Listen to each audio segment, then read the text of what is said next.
Pai do Senhor, meu irmão, Pai do Senhor, minha irmã, sejam muito bem-vindos para mais uma aula da EBD. Vamos falar hoje sobre a lição de número 5, que fala sobre Zorobabel retoma a construção, ou recomeça a construção. Mas antes de falarmos um pouco sobre essa lição, gostaria que você compartilhasse essa lição, este vídeo, curtisse o canal, se inscrevesse no canal, para que essa mensagem chegasse a mais pessoas, a mais vidas. Amém? Que Deus possa estar abençoando a cada um de nós neste dia abençoado, nesta lição de número 5, como eu falei, no dia 2 de agosto de 2020. Vamos falar um pouquinho sobre ou mostrar, como Deus levantou os profetas Ageu e Zacarias. Vamos saber um pouco sobre o ministério profético, que é uma prova da manifestação de Deus, e explicar sobre o ministério profético à luz da Bíblia. Nosso texto áureo se encontra lá no livro de Zacarias, ou melhor dizendo, lá no livro de Ageu, capítulo 2, versículo 10 e versículo 18, que vai nos falar o seguinte: ao 24º dia do mês, nono, no segundo ano de Dário, veio a palavra do Senhor pelo ministério do profeta Ageu, dizendo: Ponde, pois, eu vos rogo, desde o dia em que se fundou o templo do Senhor, ponde o vosso coração nestas coisas. Glória a Deus. A verdade prática nos diz o seguinte, que, sob o poder de Deus, a igreja torna-se imbatível no cumprimento das tarefas que Cristo nos designou. Glória a Deus. É só no poder de Deus, e em mais ninguém. Amém? A gente vai ter a leitura bíblica em classe. Se você não tem a sua lição aí, acompanhe na sua Bíblia. A leitura bíblica em classe se encontra em Esdras, capítulo 5, versículo 1 e 2. Depois Ageu, capítulo 1, versículo 1, e depois o 12. E depois Zacarias 4, do 6 ao 10. Amém? Vamos falar um pouquinho, relembrar, na verdade, um pouquinho da lição anterior, que, como fala aqui que Zorobabel recomeça a construção do templo, há um recomeço, houve uma parada, E essa parada se deu, a qual nós falamos na lição anterior, quando o povo samaritano mandou uma carta lá para o rei Artaxerxes, o rei persa, dizendo que o povo, falando acusações, na verdade, falsas, que o povo estava, de certa forma, descumprindo, que não tinha nenhum decreto, nenhum edito de ninguém mandando que eles reconstruíssem o templo. Isso depois de ele ter fundado os alicerces no mesmo local onde o templo anterior tinha sido construído e destruído pelo rei Nabucodonosor. Os irmãos conhecem bem a história, que Nabucodonosor levou o povo de Israel cativo e ali destruiu toda Jerusalém e destruiu o templo. Aquele templo suntuoso que Davi desejava construí-lo, mas não foi na era de Davi. Davi deixou toda a descrição para o seu filho, o rei Salomão, e esse construiu esse templo. E esse templo foi destruído. E essa reconstrução se dá justamente no mesmo local, lá no Monte Moriá. E o povo foi, colocou os alicerces, fizeram uma celebração por colocar os alicerces novamente para construir o templo. Mas daí veio os samaritanos e mandaram essa carta para o rei Artaxerxes, e o rei mandou os seus soldados e cessou a obra. Aí por isso que nós vamos ver a reconstrução, ou o recomeço dessa reconstrução desse templo, onde Zorobabel vai recomeçar o templo. E vou deixar aí nos sugeridos, nos vídeos, a lição anterior para os irmãos, aqueles que não viram, se familiarizar um pouco mais sobre a história, desse templo e dessa reconstrução. Mas Zorobabel ficou não só Zorobabel, Zorobabel era o líder, e os sacerdotes e o povo ficaram por 15 anos, com esta obra parada, por conta do fato que eu já citei anteriormente. 15 anos Zorobabel ficou, e por conta desses 15 anos, cada um foi cuidar da sua vida. A Bíblia diz que cada um foi construir suas casas, foi praticar a sua agricultura, e foi plantar, e cada um foi cuidar da sua vida, falando popularmente.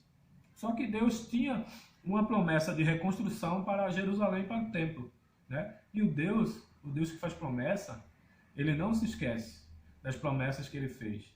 E independe do tempo, né? Que Deus não se limita a espaço nem a tempo. Independente do tempo, Deus vai realizar as promessas a qual ele prometeu. Se foi o Deus de Israel que falou para mim e para você sobre as promessas, ao seu tempo ele cumprirá. E assim cumpriu na vida de Zorobabel.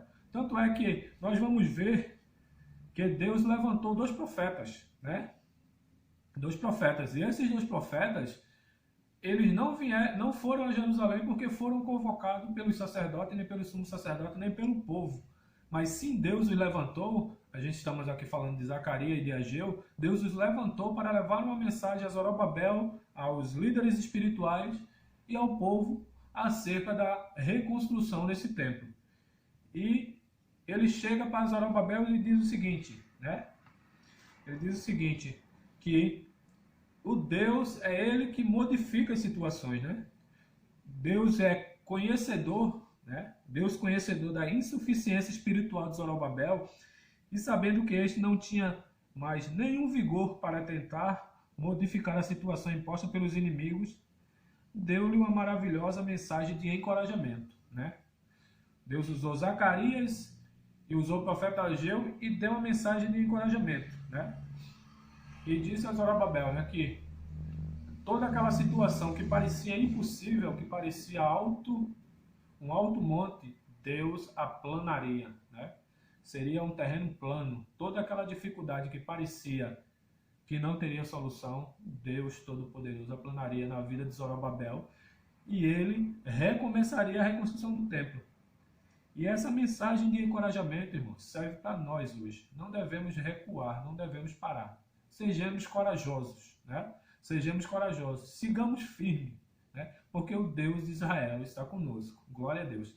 E ele jamais nos deixará só, assim como não deixou Zorobabel. Zorobabel passou 15 anos aproximadamente, segundo os historiadores, 15 anos a construção do templo parada, depois daquela situação com os samaritanos, né?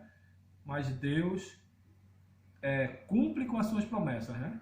Deus não é Deus não é o homem para que minta, nem filho do homem para que se arrependa. Deus não se arrependeu e em nenhum momento Deus mentiu, né? Ele disse que ia reconstruir o templo e assim o fez. E o que é que ele fez com Zorobabel? Qual foi o recado de Deus para Zorobabel naquela situação? Veio por meio da visão, né? Se os irmãos for ler lá em Zacarias capítulo 4, do versículo 1 ao 4 e depois do 13, os irmãos vão ver que essa mensagem que Zacarias ia levar para Zorobabel veio como uma visão, né? Como uma visão de uma árvore, né? De um castiçal, na verdade, um castiçal de ouro, né? Um castiçal bem conhecido, que é o símbolo de Israel, né? Muitos veem aí o castiçal. Então esse castiçal ele estava sendo alimentado pelas oliveiras, tinha um recipiente em cima e tinha um cano que ligava a essas oliveiras, né, que regava ela e fazia que esse castiçal mantesse-se aceso. E através dessa visão, Zorobabel foi, melhor dizendo, Zacarias e Ageu foi até Zorobabel e entregou o recado de Deus que diz o seguinte: E o recado de Deus para Zorobabel foi: não por força nem por violência, mas pelo meu espírito, diz o Senhor dos Exércitos, né? Ele disse: olha, Zorobabel, não vai ser por força nem por violência, mas pelo meu espírito. Eu vou te capacitar, né? Eu vou te encorajar para que você continue a construção do templo e não pare, né? Por muito tempo você deixou o templo vazio, cuidou da sua vida, mas eu, Deus, tenho promessa para a reconstrução do templo. Eu, Deus, tenho promessa na tua vida, disse para Zorobabel. E disse mais para Zorobabel. O que é que ele disse mais? Ele disse para Zorobabel: as dificuldades que pareciam grandes montes, como eu falei, né, seriam como uma campina, como uma planície. Deus vai aplanar todos os caminhos tortuosos, todos os caminhos montanhosos, né, todos os caminhos de dificuldades. Deus vai aplanar na tua vida. E Deus vai fazer o impossível acontecer. Por conta de um rei, do edito do rei, lá no início, que mandou construir o templo, outro rei veio, que era uma autoridade igual ao anterior, disse que era para parar. né? E aquilo, aos olhos humanos, parecia impossível fazer um rei voltar atrás. Mas existe o Rei dos Reis, o Deus Todo-Poderoso, né? Que a última palavra é a dele. Glória a Deus. E ainda disse mais a Zorobabel, Deus. Deus ainda garantiu a Zorobabel que as mãos dele, que iniciaram, Deus disse que pelas suas mãos ele o terminaria, né? Está lá em Zacarias 4:9. Eu vou até ler aqui, está aqui aberto em Zacarias, capítulo 4, versículo 9, né? O que Deus falou para Zorobabel. Ele disse o seguinte: as mãos de Zorobabel têm fundado esta casa, também as suas mãos a acabarão, para que saibais que o Senhor dos Exércitos me enviou a vós, né? Ele disse: tuas mãos começaram a fundar esse templo, né? Colocaram as fundações, fizesse todo aquele rito de agradecimento, de glorificação, mas aí veio o samaritano e veio a dificuldade tão tremenda, tão grande e te fez parar. Mas eu, Senhor, te digo que o templo será acabado pelas tuas mãos, assim como tu começou. Disse o Senhor dos Exércitos para Zorobabel. Glória a Deus. E não foi só para Zorobabel que Deus mandou a mensagem, não foi só para um líder, né? Deus tem mensagem para todas as pessoas. Deus mandou a mensagem para Zorobabel, que era o líder político lá do povo de Israel, de Jerusalém. Mas Deus também mandou a mensagem para Josué, né? Que Josué, se os irmãos for ver na lição anterior, for ler, né, lá em Zacarias capítulo 3, vai ver que Josué estava com as suas vestes manchadas, né? Estava com as suas vestes manchadas. E com as suas vestes manchadas, Satanás foi, se os irmãos for ler todo o capítulo 3 de Zacarias, vai ver que Satanás foi até Deus e foi acusar Josué, que Josué estava com as suas vestes sujas e manchadas, né? Lembrando, irmão, que o Josué que eu falo aqui não é o Josué, o antecessor de Moisés, tá? Isso aconteceu muitos anos depois daquele episódio da saída do povo do Egito até a Terra Prometida, né? Esse Josué aqui era um sumo sacerdote que servia ao povo e com os ritos de Deus, né? Com as coisas da casa de Deus, com os utensílios e tudo mais da casa de Deus lá, na Babilônia ainda, né? Segundo os historiadores, foi ali que começaram a se criar as mesquitas que existem hoje, os locais para adorar a Deus, já que eles não podiam adorar em Jerusalém porque estavam cativos, né? E assim ficaram por 70 anos. Deus levantou homens, assim como o sacerdote, ou melhor, sumo sacerdote Josué, para apresentar os sacrifícios do povo a Deus, no rito a qual os irmãos conhecem do Antigo Testamento, né? Então esse Josué, ele estava com as suas vestes manchadas. E os irmãos que conhecem a liturgia dos hebreus, a liturgia que Deus estabeleceu, a lei, né, dos sacrifícios, né, a lei das festas para o povo israelita, que Deus estabeleceu depois que saiu o povo do Egito, todo aquele ritual de apresentar o sacrifício, né, de levar para o sacerdote apresentar sacrifício no átrio, no santo, e o sumo sacerdote no santo dos santos, toda aquela liturgia, o sacerdote ele tinha que estar com as suas vestes limpas, e o sumo sacerdote mais ainda, porque ele ia entrar no santo dos santos, onde estaria a arca da aliança, que era a presença do próprio Deus, né? Que estaria ali naquele ambiente, e aquele local se enchia da glória de Deus. Se um sumo sacerdote entrasse com as suas vestes sujas, pela lei, né, do Antigo Testamento, ele seria morto e fulminado por Deus, porque Deus não aceitava. Para isso é que quando ele terminava o seu sacrifício, tinha pia, que era um dos utensílios que fazia parte do tabernáculo, para ele se lavar, para se apresentar com as suas vestes limpas. E o diabo, se usando dessa artimanha, foi lá e acusou Josué, né? E disse ao anjo: olha, as vestes de Josué estão sujas. Mas Deus teve uma mensagem para Josué de perdão, de reconciliação também, né?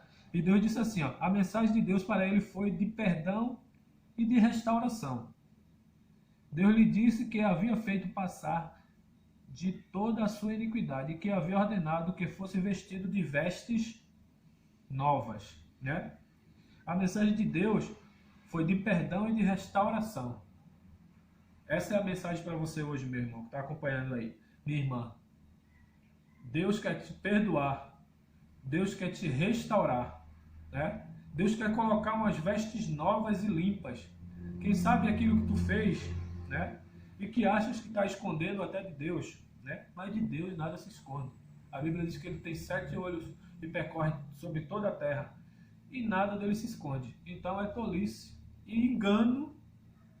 Está tentando enganar a Deus, está se enganando a si próprio. Mas Deus tem mensagem de perdão e de restauração. Deus quer te vestir com novas vestes, quer te vestir com vestes brancas e limpas.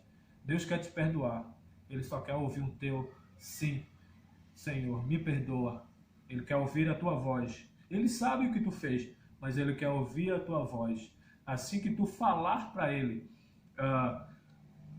o teu pecado, confessar, a Bíblia diz que aquele que confessa e deixa alcança a misericórdia. A partir do momento que tu confessar e deixar, Deus te perdoa automaticamente. Assim como fez Josué, ele disse, eu vou passar, né? Eu vou passar essa tua transgressão, essa tua desobediência. Pois tu sabes que dentro do meu santo dos santos, do Santíssimo, que tu é um sumo sacerdote, tu tem que entrar com vestes puras e limpas e brancas e alvas, né? E eu vou fazer passar. A minha mensagem para ti hoje é de perdão e de restauração. Foi a mensagem de Deus para o sumo sacerdote. Veja que Deus tem mensagem para o líder político, Deus tem mensagem para o líder espiritual, mas não fica só por aí não, irmão. Deus tem mensagem também para o povo, né? Para o congregado, para o membro, né? Deus tem mensagem. Deus é sábio, ele entrega a mensagem a cada etapa. Político, líder político, depois o líder espiritual e aí vem o povo. E olha o que Deus disse para o povo. O profeta Ageu mostrou ao povo que os prejuízos materiais que havia sofrido eram consequência da omissão frente ao dever que tinham com a casa de Deus, com a casa do Senhor. Ageu falou-lhes do prejuízo que sofre o homem que busca somente a sua prosperidade material e deixa a casa de Deus deserta. Aqui, se os irmãos for ver, está lá em Ageu capítulo 1, se os irmãos for ler, como eu falei lá atrás, o povo se preocupou em embelezar as suas casas, em construir a sua casa, em plantar e colher as suas lavouras, mas nada disso se deu com tanta veemência, eles não colheram bons frutos, eles não construíram boas casas, nada ficou perfeito e abençoado. Por quê? Porque ele deixou a casa de Deus deserta. E o povo se dispersou, perdeu o foco. O foco não era para ir para Jerusalém, para naquele primeiro momento construir belas casas, plantar vinhas, plantar lavouras, não. Eles subiram da Babilônia, a qual o rei Ciro lá no início deu edito, dizendo para eles subir para reconstruir o templo e a cidade de Jerusalém. O foco era a casa do Senhor e a cidade, e após seriam outras coisas secundárias, e assim eles não fizeram. Então Deus com aquilo não deu a bênção completa a ele. Se os irmãos for ver, eu vou até ler aqui no livro de Ageu, né? O livro de Ageu aqui, depois de Zacarias. Deixa eu ler aqui para os irmãos ver o que Deus disse para o povo, né? O povo estava tão disperso, ou melhor, Ageu é antes de Zacarias, né? Um pouquinho antes, né? O povo estava disperso e perderam o foco, e Deus disse para ele o seguinte, vamos ver aqui, capítulo 1, a partir do versículo 4.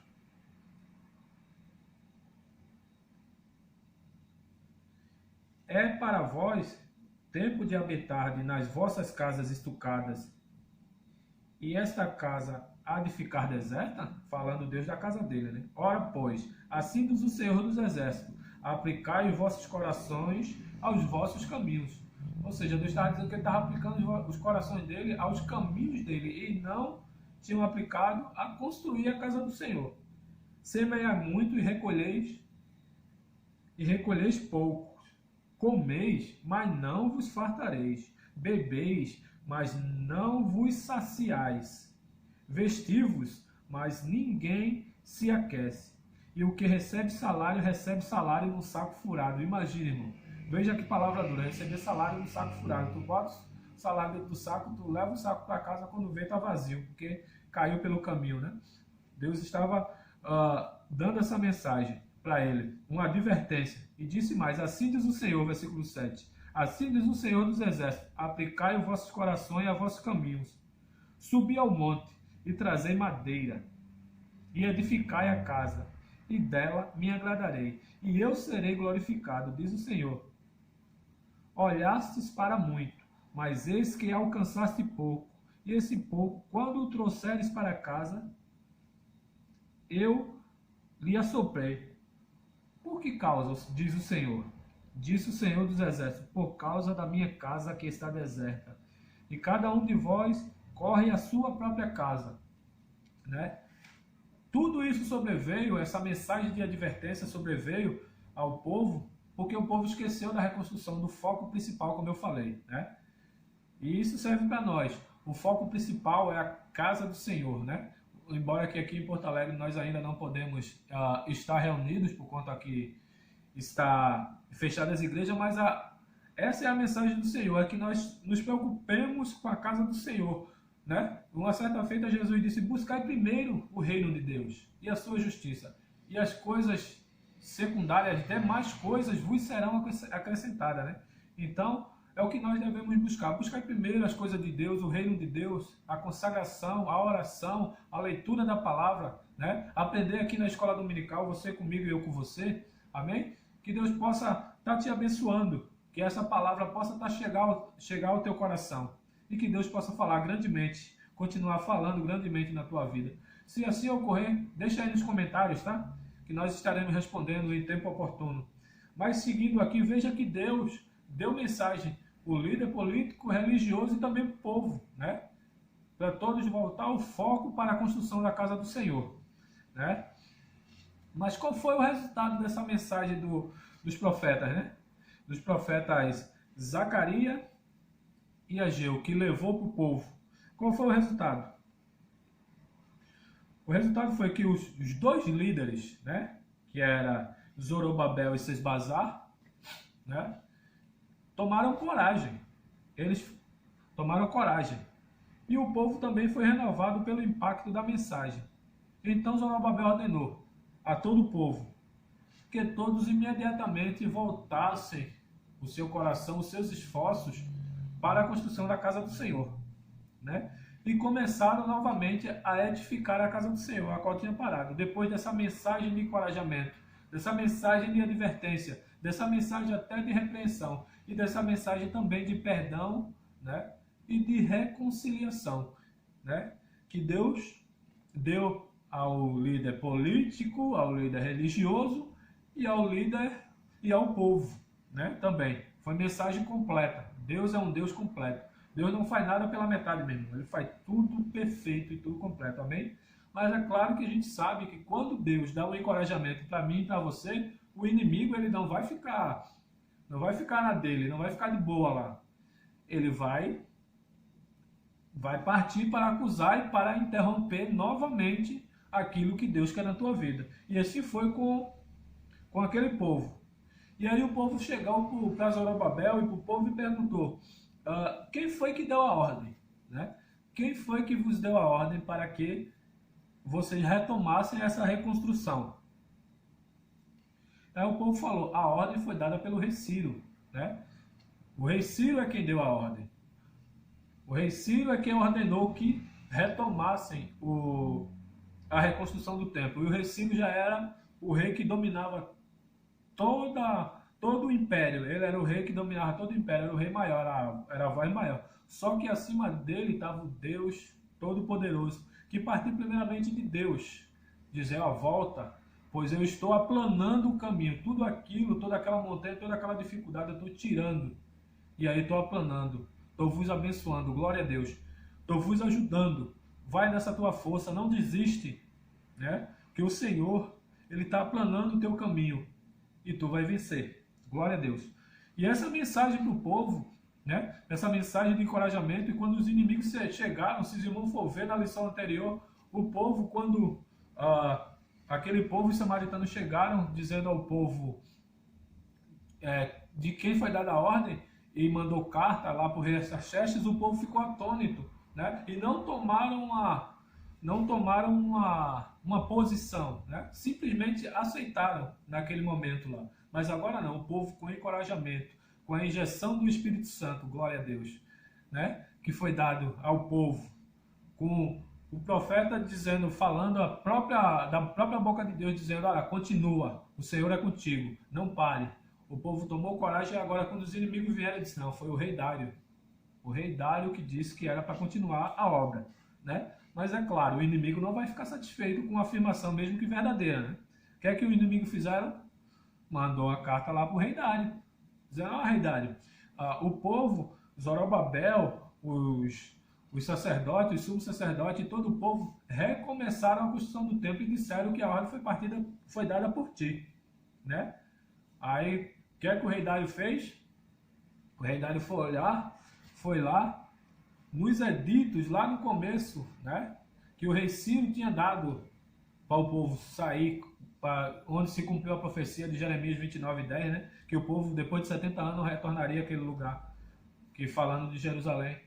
E aí, o rei Ciro, que deu aquele edito lá no início, o que é que o rei Dário fez? Não, vamos lá consultar, vamos lá na casa real lá, vamos lá onde fica guardado os tesouros, onde fica guardado todos os rolos, todos os editos do rei Dário, ou melhor dizendo, do rei Ciro, e vamos lá fazer essa consulta. Vamos lá fazer essa pesquisa para ver se isso que o povo está falando é verdade mesmo. Indo ele lá, eles encontraram que realmente o rei Ciro tinha dado esse edito. Então, com esse edito do rei Ciro, confirmado pelo rei Dário e pelo rei Artaxerxes, a construção continuou e terminou. E assim edificaram e ainda aperfeiçoaram a casa do Senhor, né? E conforme o mandato do rei Ciro, como falei, do rei Dário e do rei Artaxerxes, rei da Pérsia. O irmão vai encontrar essa afirmação em Êxodo capítulo 6, versículo 4. E assim Deus abençoou aquele povo, né?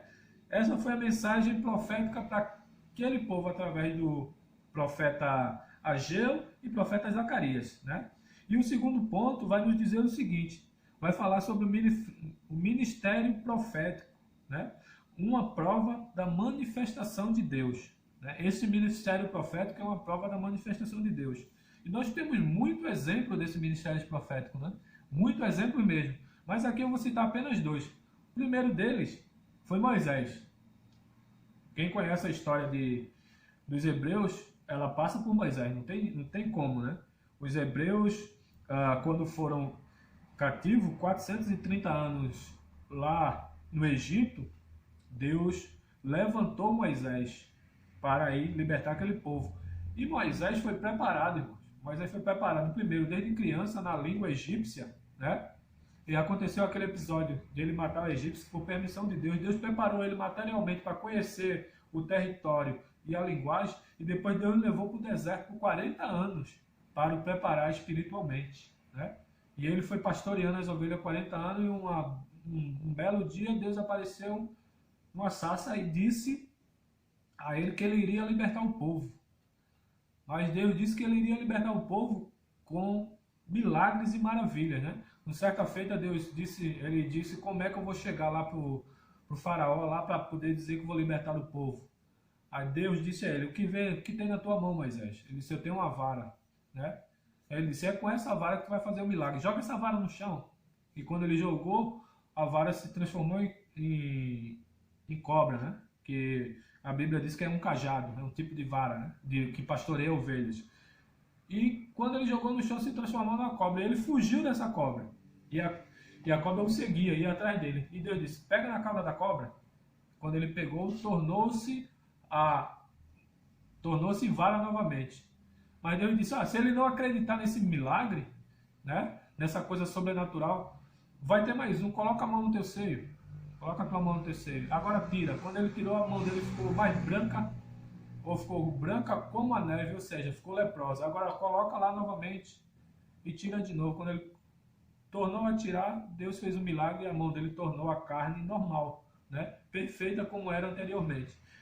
E assim Deus fez, pelo ministério profético de Moisés, esse milagre maravilha. E o resultado final disso foi, né, não vou me alongar aqui na história de Moisés, foi que Deus, com a sua mão poderosa, através de Moisés, né, libertou o povo, né, e assim o conduziu o povo pelo deserto até a Canaã prometida por Deus, que os irmãos conhecem a história. E outro exemplo também da manifestação, né, o ministério profético, né, é uma prova que Deus é uma manifestação que vem do próprio Deus, o próprio Elias, né? E aqui eu vou ler um trechinho que diz o seguinte: pela boca de Elias, né, fez que não chovesse por 3 anos e meio. Isso é verdade, está lá em 1 Reis, capítulo 18, versículo 39. Essa é uma manifestação sobrenatural, irmão. Que ele disse, segundo a minha palavra, ele tinha tanta afinidade com Deus, que Deus confirmou, e 3 anos e meio não choveu, e não choveu mesmo, por 3 anos e meio. Veja, e o ápice da manifestação de Deus em Elias, foi Elias com os 450, ou foi 430, não me recordo agora, né? Profetas de Baal, eu sei que foi mais 400, eu tenho certeza, né? E que Deus, através de Elias, fez com que descesse fogo do céu. Mas antes, o que é que ele precisou fazer? Arrumar o altar. É o que nós precisamos, irmão. Arrumar o nosso altar. Nós precisamos arrumar o altar. Ajeitar tudo. Ele ajeitou as pedras, ajeitou o altar que estava quebrado, fez todo um ritual, colocou 12 pedras, colocou água, 12 pedras que representam as 12 tribos, colocou água e fez todo aquele rito e consertou seu altar. E Deus confirmou, né? Os profetas de Baal cortaram o carneiro, fizeram tudo aquilo lá, e os seus deuses, né, deuses mortos, não fizeram nada. Mas quando Elias consertou o seu altar que estava quebrado e fez tudo conforme Deus queria que ele fizesse, que estava na lei, na liturgia naquele momento, e ele clamou ao Senhor e disse: eu sou o teu servo, faz com que desça fogo e consuma. E consumiu tudo, a ponto de os profetas e todo o povo que estava ao redor vendo, dizendo: sério, só o Senhor é Deus, só o Senhor é Deus, né? E só o Senhor Deus que faz uma coisa dessa, né? Só o Senhor Deus que faz milagre, amém? Esses são 2 exemplos, né? Esses são 2 exemplos, né? E seguindo, nós vamos ver que aqui no terceiro ponto, vai falar agora o ministério profético, ou seja, o ministério de profeta à luz da Bíblia.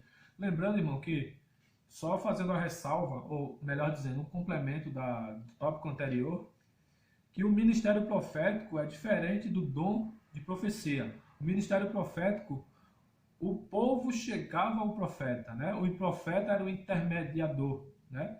Ficava ali fazendo intermédio entre o povo e Deus. E agora, né, no Novo Testamento, a gente vai ver que o único que faz a intermediação entre Deus e o homem é Jesus, e não mais o profeta, né? Então a gente tem agora o dom de profecia, né? A qual Paulo disse lá no capítulo 12 que nós devemos buscar com zelo os melhores dons. Mas esses dons, irmãos, é para edificar a igreja, né?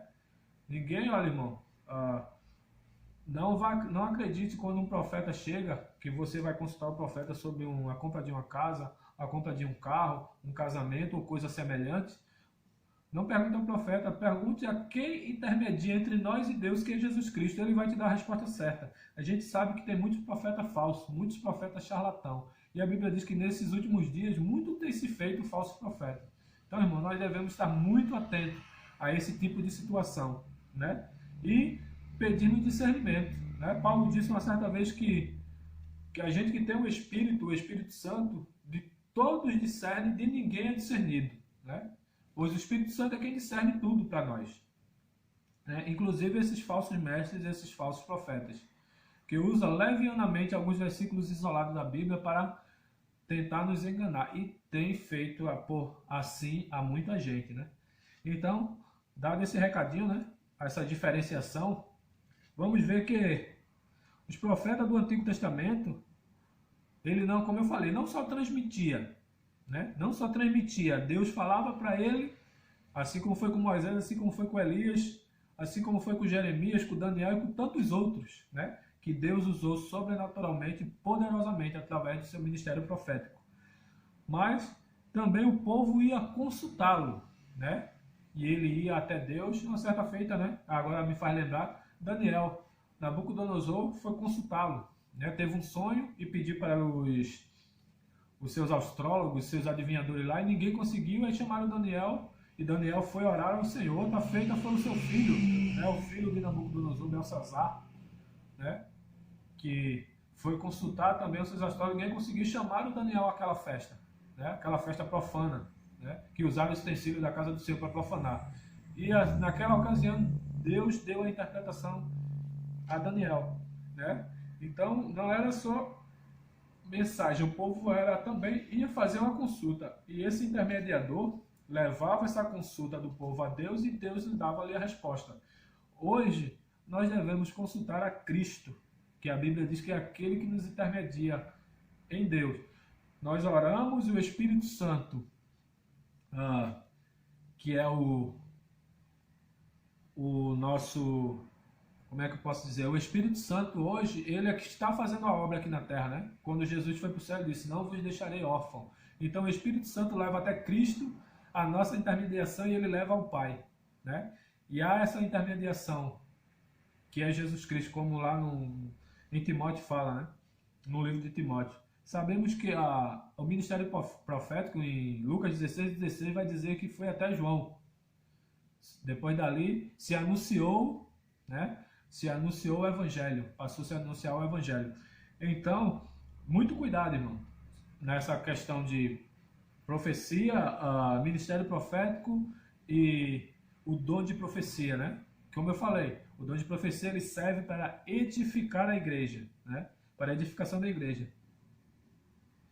E nisso vemos que no Antigo Testamento o profeta era uma espécie de mediador, como eu falei, entre Deus e o homem. Coisa que não acontece mais hoje, né? Em Lucas 16 vai falar que a lei e os profetas foram até João, né? Depois disso foi-se anunciado o reino de Deus, o Evangelho de Cristo. Amém? Então, como eu falei lá em Timóteo 2:5 vai falar que existe só um mediador entre Deus e o homem, Jesus Cristo, o homem. Eu vou até ler, né? 2:5, desculpe.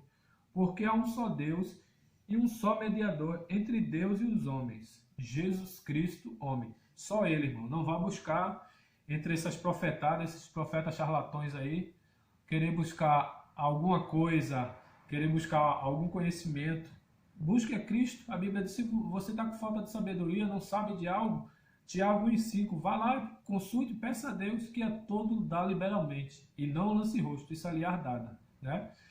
E assim fica esse recadinho para você e para mim, ficarmos mais atentos, né? Nesses últimos dias sobre esses profetas, amém? Então, assim, portanto, né? E é uma verdade aqui, um fragmento aqui que eu estou lendo, portanto um erro doutrinário quando alguém que possui o dom de profecia procura usá-lo para responder a consultas de qualquer natureza, como casamento, viagem, compra de imóvel e por aí vai. Isso é um erro, irmão. Isso é falta de conhecimento da Bíblia, né? Não só de quem está aplicando como profeta, recebendo essas consultas e tentando, digamos assim, adivinhar, né? Ou revelar, responder essas consultas, melhor dizendo, é um erro doutrinário. Tanto aquele que recebe, quanto aquele que vai buscar. Porque o que nós temos necessidade, nós buscamos em Cristo, e Ele nos responde conforme a sua vontade e o seu querer, né? Muitas vezes Ele nos responde porque Ele sabe, né? Ele sabe do amanhã, Ele conhece. Tudo Ele sabe, amém? E fica dentro da sua própria vontade, dele querer atender ou não, né? Ao nosso pedido, à nossa consulta. Mas é só Ele. 2:5 de 1 Timóteo que vai falar. Porque é só Ele que media, né? Mais ninguém. Tá? Então vamos ficar atentos, né? Vamos ficar atentos dessas profetadas aí, vamos ficar atentos, né? Saber diferenciar o que é ministério profético do dom de profecia, né? E ficarmos atentos nesses falsos profetas que tem se feito muito, né? Que Deus possa abençoar muito a tua vida, né? Que essa aula possa ter sido um canal de bênção da tua vida, né? Eu vou concluir agradecendo primeiro a Deus, depois a você, e mais uma vez peço, compartilhe, né, curta, se inscreva no nosso canal, né, no Facebook e também no YouTube, na nossa página EBD Restinga, né, que é a nossa página aqui de Porto Alegre. Mas a gente pretende e quer levar essa mensagem para o mundo, né, que o mundo saiba que Cristo é o único Salvador, né, e assim nós possamos a cada dia aperfeiçoar mais o nosso ensinamento, com as sugestões, com as vossas opiniões, com vossos comentários, né? Para acrescentar aqui a aula e engordar mais esse tema que é tão maravilhoso, né? E assim eu digo, muito obrigado, meus irmãos. Muito obrigado, meus irmãos. Que Deus possa estar abençoando a tua vida. Que vocês tenham um ótimo final de semana, né? E se Jesus não voltar daqui para lá, estaremos com mais uma escola bíblica dominical. Muito obrigado. Agradeço a todos em nome de Jesus Cristo. Amém e amém. Glória a Deus.